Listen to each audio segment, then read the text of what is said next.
precisamente encantada de estar aquí. Es un acto de celebración.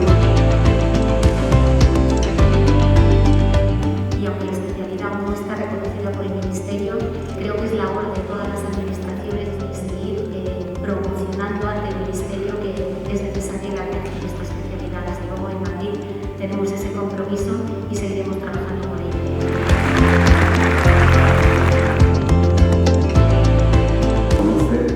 Que tengamos una insistente intención de conseguir que el colectivo sea reconocido como lo que es, como profesionales en el ámbito de la sanidad y la salud.